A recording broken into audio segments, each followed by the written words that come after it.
अगर मैं इस मैच के रिगार्डिंग बात करने बैठूं, ये जो आईपीएल 2025 है ना, इसमें रिसेंटली दो ऐसे मैचेस हुए हैं जहां पे मुझे डाउट हो रहा है। मतलब इनके ऑनेस्टी पे डाउट हो रहा है। The way the match went on and ended up as, उस पे मुझे डाउट हो रहा है। पहला मैच मैं बात करूंगा सीएसके एंड आरसीबी वाले मैच का। लास्ट में जब महेंद्र सिंह धोनी सर आए थे, कुछ 28 बॉल में 98 रन बाकी थे। ऑलमोस्ट 20 का रन रेट चाहिए था पर ओवर। वहां पे बहुत ज्यादा अटैकिंग अप्रोच धोनी के द्वारा तो नहीं दिखा गया। वो मारने भी गए तब लास्ट के 6-7 बॉल बाकी थे। तो मैच जब हार चुके थे आप, तब आप मारने को देखे। उसके पहले आप मारना जरूरी नहीं समझे फॉर सम रीजन। पहले तो आप ऊपर आना जरूरी नहीं समझे, आपने खुद के ऊपर अश्विन को भेज दिया। और उसके बाद आप मारना शुरू हुए जब 6-7-10 बॉल बाकी थे। तब तक मैच खत्म हो चुका था, ये ऑलमोस्ट कंफर्म है। और उसके बाद हमने देखा Gujarat giants and Mumbai Indians वाला मैच, जहां पे हार्दिक पांड्या जब आए 33 बॉल्स में 81 रन बाकी थे ना। वो मार सकते थे, वो अटैकिंग अप्रोच दिखा सकते थे। बट हम इधर से कर रहे हैं हार्दिक हार्दिक हार्दिक आ रहा है टुडुक। फिर से हम कर रहे हैं हार्दिक हार्दिक हार्दिक आ रहा है टुडुक। तो समझ नहीं आया क्या आईपीएल 2025 के इन दोनों मैचेस में मैच फिक्सिंग हुआ है। That is a big question. मतलब कोई टीम अगर मैच जीतना चाहेगा, वो रिक्वायर्ड रन रेट को अपने कब्जे में रखना चाहेगा ना। वो क्यों चाहेगा कि रिक्वायर्ड रन रेट 15, 20, 25 हो रहा है और हम कोई अटैकिंग अप्रोच ही नहीं दिखा रहे। वो अर्जेंसी ही नहीं है। That is a big question. मेरे लिए तो फिलहाल ये बहुत बड़ा क्वेश्चन है। मुझे नहीं पता ये कितना सही होएगा कितना नहीं होएगा, इसके पीछे छानबीन होएगा कि नहीं। बट जिस तरीके से ये दोनों मैच एंड हुआ है लास्ट, ठीक है, मुझे समझ नहीं आया। और मुझे नहीं लगता कोई भी लॉजिकल इंसान को वो अप्रोच समझ में आएगा, स्पेशली इन दोनों बड़े प्लेयर्स से। Hello everyone and welcome to Gyani Speaks YouTube channel where no individual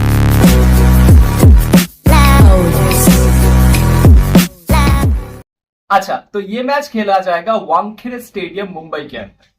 अब वानखेड़े स्टेडियम मतलब हम क्या जानते हैं, रेड सॉइल विकेट होता है, पेस एंड बाउंस होता है, अर्ली ऑन मूवमेंट आपको देखने को मिलता है। तो with the new ball Deepak Chahar, Trent bolt game में आएंगे, ठीक है।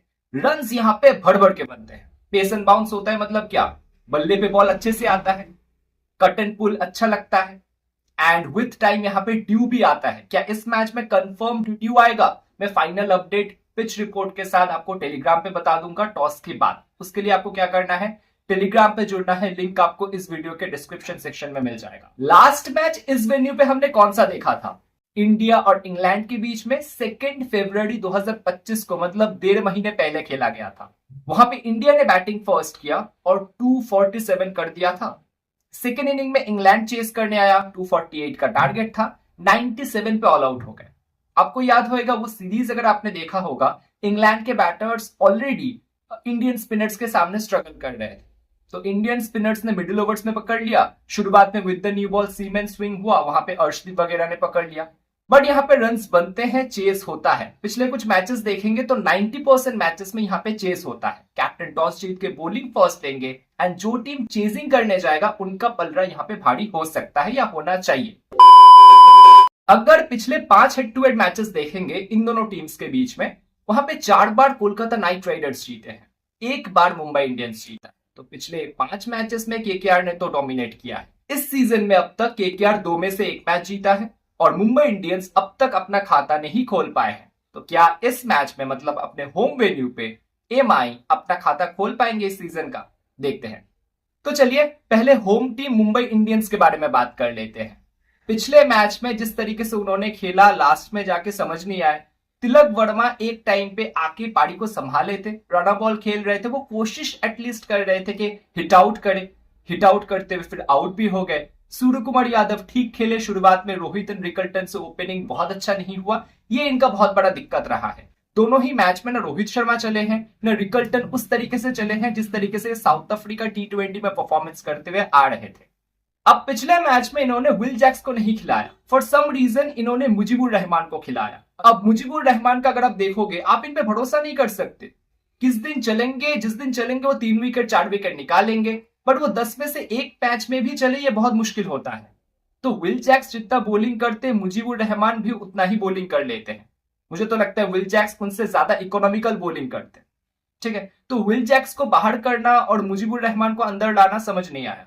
इस मैच में विल जैक्स अंदर आने चाहिए सीधे सीधे मुजीबुर रहमान की जगह। अगर ऐसा होता है तो पिछले मैच का ये प्लेइंग 11 जो आप स्क्रीन के ऊपर देख रहे हैं, वहां पे विल जैक्स नंबर 3 पे फिट इन करेंगे, सूर्य कुमार यादव नंबर 4 पे चले जाएंगे। टॉप में तो दो वही होंगे, रिकल्टन के साथ रोहित शर्मा। नंबर 3 पे विल जैक्स जो फर्स्ट मैच में आपने देखा था, नंबर 4 पे सूर्य कुमार यादव, 5 पे तिलक वर्मा चले जाएंगे। तिलक वर्मा फिर नंबर 3 पे नहीं आएंगे, ध्यान रखिएगा। 6 पे कैप्टन हार्दिक पांड्या आपको दिख जाएंगे, 7 पे नमन धीर, 8 पे मिच सैंटनर, फिर दीपक चहर, ट्रेंट बोल्ट, विघ्नेश पुथुर वापस आ सकते हैं क्योंकि मुजीब को आप बाहर कर रहे हैं। एक ऐसा स्पिनर का आपको जरूरत है और पहले मैच में विघ्नेश ने बहुत अच्छा किया था चेन्नई के सामने, तो यहाँ पे विघ्नेश को फिर से यूज किया जा सकता है। फिर एस राजू जो पिछले मैच में डेथ ओवर में भी डालते हुए आपको दिखे, क्योंकि इनके पास एक प्रॉपर डेथ बॉलर है नहीं। Talking about death bowler and power play bowlers, Deepak Chahar 3 over डाले थे, ट्रेंट बोल्ट का 2 ओवर था। हो सकता है हार्दिक पांड्या भी इस मैच में पावर प्ले में 1 ओवर डालते हुए दिख जाए, क्योंकि जब ये गुजरात टाइटंस के लिए कैप्टनशिप करते थे with the new ball power play में 2 ओवर डालते थे। अगर ये चाहे तो ये विल जैक्स को भी पावर प्ले में 1 से 2 ओवर इस मैच में डलवा सकते हैं, क्योंकि सामने मोइन अली ओपनिंग कर रहे हैं। अगर मोइन अली नहीं खेलते, सुनील नारायण ओपनिंग कर रहे हैं, उनके साथ क्विंटन डिकॉक, दो लेफ्ट हैंड बैटर्स हैं, उनके सामने एक right arm off spinner Will Jacks के शक्ल के अंदर ये यूज कर सकते हैं इस मैच में। और डेथ ओवर में Deepak Chahar, Trent Boult, Hardik Pandya and Satyanarayana Raju, इनसे ये बॉलिंग करवा रहे हैं क्योंकि बुमराह भी अवेलेबल नहीं है। डेफिनेटली बुमराह की जगह सत्यनारायण राजू को ये यूज कर रहे हैं, जो लाइक टू लाइक रिप्लेसमेंट तो नहीं है बट कुछ हद तक कंट्रीब्यूट कर रहे हैं। अब मुझे लगता है हार्दिक पांड्या को डेथ ओवर में अपना 2 ओवर जरूर से रखना चाहिए, क्योंकि ना ही Deepak Chahar death over specialist है, ना ही Trent Boult death over specialist है, सत्यनारायण राजू तो डेथ ओवर के लिए है ही नहीं। तो ओपोनेंट टीम केकेआर इस मैच में अगर अपने विकेट्स को बचा के रखते हैं, लास्ट में रसल, रिंकू सिंह, रमनदीप सिंह ना, ये डेथ ओवर में जाके एमआई के बॉलर्स को एक्सप्लॉइट बिल्कुल से कर सकते हैं। अगर हम बात करें डिफेंडिंग चैंपियंस केकेआर टीम के बारे में, पिछले मैच में सुनील नारायण नहीं खेले, उनके जगह मोइन अली खेले। अगर सुनील नारायण फिट है, डेफिनेटली टॉप ऑर्डर में वापस आ जाएंगे, मोइन अली चले जाएंगे बाहर। अगर नहीं फिट है तो मोइन अली कंटिन्यू करेंगे, क्योंकि लाइक टू लाइक रिप्लेसमेंट है। उनके साथ क्विंटन डिकॉक पिछले मैच में match winning performance, man of the match बनकर आ रहे। नंबर 3 पे कैप्टन अजिंक्य रहाणे, 4 पे पिछले मैच में आपने किनको देखा, रघुवंशी को। जनरली 4 पे कौन आते हैं, वेंकटेश अय्यर। पहले मैच में आपने क्या देखा, नंबर 4 पे वेंकटेश अय्यर को आते हुए। क्यों? क्योंकि कोई लेफ्ट हैंड बैटर नहीं था।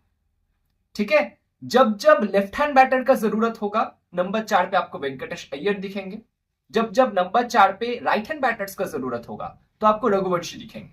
ऐसा आप मान के चलो, क्योंकि पिछले मैच में क्विंटन डिकॉक क्रीज पे ऑलरेडी थे, एक लेफ्ट हैंड बैटर, तो एक राइट हैंड बैटर के लिए उन्होंने रघुवंशी को भेजा, क्योंकि रहाणे आउट हो चुके थे। ये चीज आपको समझ के चलना है।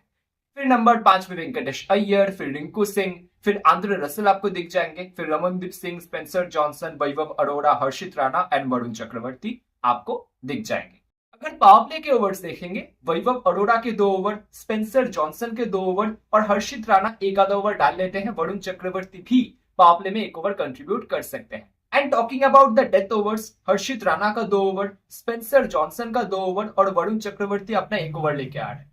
और ये किसी एक वजह से ना आंद्रे रसल को इस साल बॉलिंग में यूज नहीं कर रहे। पता नहीं क्यों, इंजरी कंसर्न है, कोई निगल कैरी कर रहे हैं, हो सकता है, हमें नहीं पता, पर आंद्रे रसल पिछले दोनों मैचेस में बॉलिंग नहीं किए हैं। अच्छा, अब आ जाते हैं फैंटेसी कॉम्बिनेशन। फैंटेसी कॉम्बिनेशन में विकेट कीपिंग सेक्शन में आपको 2 से 3 प्लेयर मिलेंगे। क्विंटन डिकॉक आपको मिलेंगे केकेआर की तरफ से, रैन रिकल्टन मुंबई इंडियंस की तरफ से, रॉबिन मिंस आपको दिख जाएंगे जो पिछले मैच में इंपैक्ट प्लेयर के तौर पे आए थे नंबर 6 पे। ठीक, अब क्विंटन डिकॉक पिछले मैच में थोड़े से अच्छे फॉर्म में दिखे, होपफुली ये रिदम अपना कंटिन्यू करे, उनको हम रख लेंगे। रिकल्टन के ऊपर मेरा क्वेश्चन मार्क है, फर्स्ट दोनों मैच में बहुत अच्छा नहीं किए हैं, बट ये जो रेड सॉइल विकेट है जहां पे पेस एंड बाउंस होता है, वानखेड़े का विकेट, ये इनको सूट करना चाहिए। सामने Spencer Johnson and Vaibhav Arora with the new ball आएंगे। अगर स्पेंसर जॉनसन को ये खेल गए तो बहुत अच्छा कर सकते हैं, तो फिलहाल मैंने रिकल्टन को रख लिया है। अगर मैं इनको नहीं लेता तो मैं बैटिंग सेक्शन में आइदर तिलक वर्मा की तरफ देखूंगा या फिर आप रोहित शर्मा की तरफ भी देख सकते हैं, जो खुद भी बहुत अच्छे फॉर्म में नहीं है। Talking about the batting section में सूर्य कुमार यादव मेरे पहले प्लेयर हो जाएंगे। अजिंक्य रहाणे को मैंने रख लिया है और रघुवंशी। जिस तरीके से इस बंदे ने लास्ट के दोनों मैच में मैच्योरली कंट्रीब्यूट किया है, मुझे इनका बैटिंग बहुत पसंद आया है। नंबर 4 तक तो आ ही जा रहे हैं, तो डेफिनेटली मैं इनको रखना चाहूंगा अपने कॉम्बिनेशन के अंदर।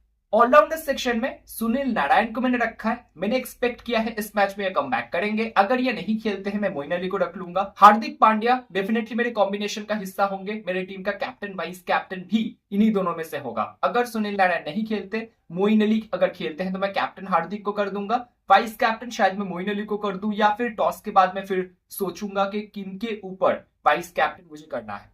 और हाँ, विल जैक्स मैंने एक्सपेक्ट किया है इस मैच में खेलेंगे, तो ऑलराउंडर सेक्शन में विल जैक्स भी मेरे कॉम्बिनेशन का हिस्सा होने वाले हैं। बॉलिंग सेक्शन देखेंगे तो वरुण चक्रवर्ती, दीपक चहर और हर्षित राणा पे मैंने भरोसा दिखाया है। हर्षित राणा क्योंकि डेथ ओवर्स में आ रहा है और काफी अच्छे स्लोअर वंस डालते हैं। इस वेन्यू पे स्लोअर वंस काफी इंपॉर्टेंट होंगे, क्योंकि जिस वेन्यू पे रन्स बनते हैं ना, वहां पे स्लोअर वंस एंड कटर्स बहुत इंपॉर्टेंट हो जाते हैं। बट अगर सेकेंड इनिंग में हर्षित राणा डालते हैं तो शायद इनके जगह मैं ट्रेंट बोल्ट को अपने कॉम्बिनेशन में प्रेफर करूंगा, या फिर दूसरा कोई बैटर या ऑलराउंडर लेने को देखूंगा। वो टॉस के बाद फाइनल अपडेट आपको टेलीग्राम पे मिल जाएगा, लिंक डिस्क्रिप्शन में है। आपको चिंता करने का जरूरत बिल्कुल नहीं है।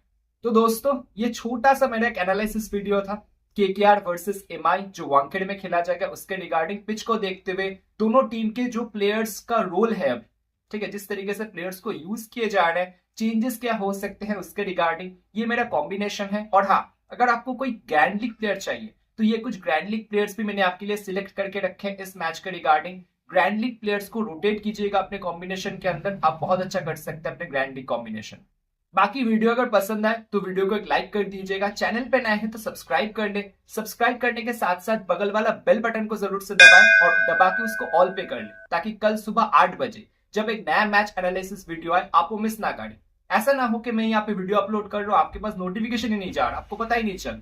ऐसा ना हो, इसलिए आप मेक श्योर कीजिएगा कि आप सब्सक्राइब बटन को दबा रहे हैं, उसके बगल वाला बेल बटन को दबा रहे हैं, दबा के ऑल पे कर दे, ठीक है। बाकी मैं मिलूंगा आपसे कल, तब तक आप अपना रखिएगा ध्यान। आप देख रहे थे ज्ञानी स्पीक्स यूट्यूब चैनल। शुक्रिया आपका। The Pope takes a poop and the President too, and the fancy pants banker in his three-piece suit, the big fat general and all of his troops.